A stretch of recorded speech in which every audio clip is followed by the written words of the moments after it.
with my second video, and in this video I am going to talk about loxP system. Before going ahead, please like and subscribe this channel if you haven't done it yet. So why I want to talk about this loxP system is because this is interviewer's favorite question. Until now, wherever I have been, like in TFR, ISC, ISERS, RCB, and even in Europe, I was always asked this question: how do you identify the function of any protein in the cell? And the common question that I always give, and I think most of the students also give, is by knocking out the gene that codes for that protein. So by knocking out the gene, we can identify the function of a protein by looking at the phenotype and by different functional assays. And with this comes the second question.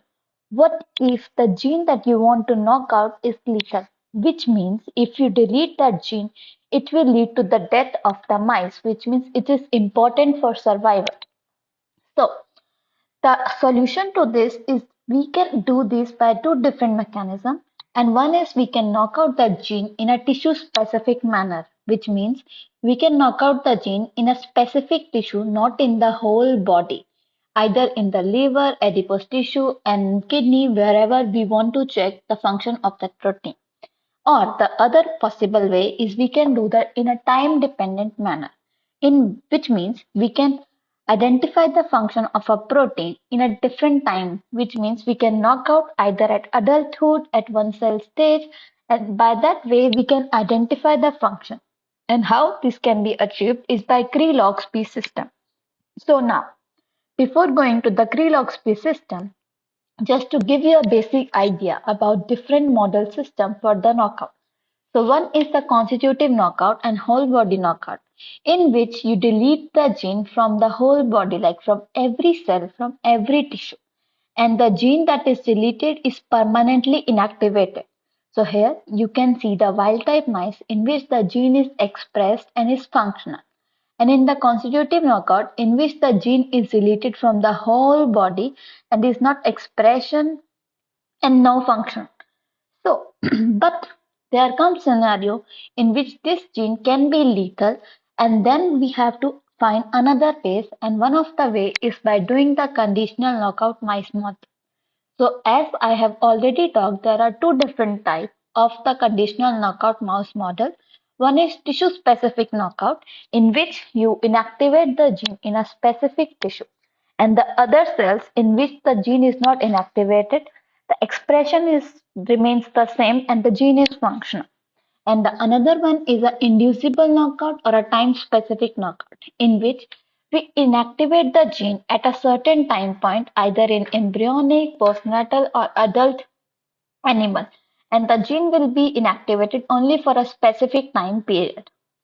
So, before going to the these two mice model, what is a loxP system and how does it work? So, CRE is a site-specific recombinase, which means when expressed under the promoter, it will go and bind to the loxP site. So these blue things you can see are the loxP site.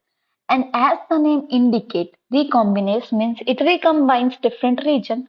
So the thing and the system how it works is by binding to the of the CRE to this loxP site, it induces a conformational change which will bring the CRE recombinase in a one place from dimers, and then this region will be excised out because the function of recombinase also include the nucleases and everything, and the gene will be excised, that is deleted, and the remaining portion remains there. But the main thing that we need to be careful is the orientation of the loxP site. So as you can see in this picture, the loxP site are oriented in the same direction, that is right hand side. So if they are oriented in the same direction, the conformational change will be in a way that this blue region will be removed. And as you can see, it is easily clear that once this is excised, this region will be removed. But what if the orientation is in a different way? So as you can see here, if they are oriented against each other instead of in the one direction like we have seen for deletion, here also you can see, instead of doing the deletion, it will cause inversion.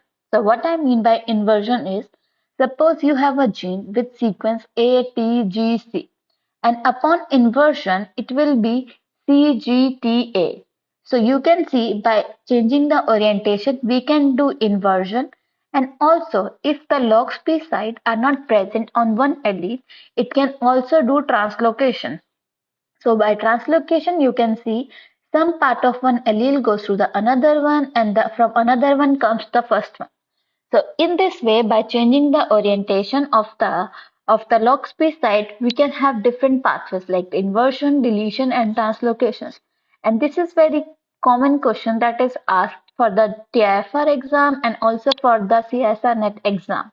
So please keep in mind the orientation of the loxP site.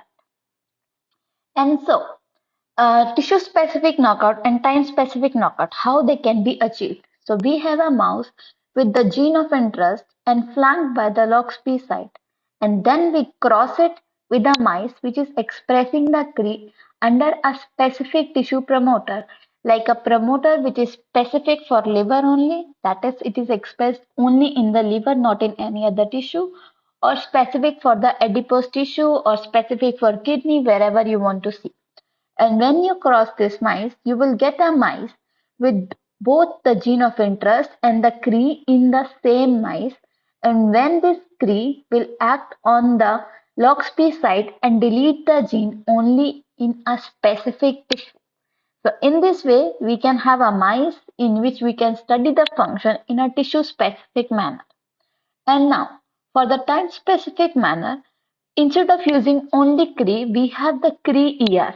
So when a promoter is expressed, the CRE-ER, ER is for estrogen receptor, and we need something to express the ER, which is by tamoxifen. So when we cross this mice and we get a mice in which the gene of interest and this CRE is present in the same mice, we have to add tamoxifen. Only when tamoxifen is added, this CRER will be activated and bind to the loxP site.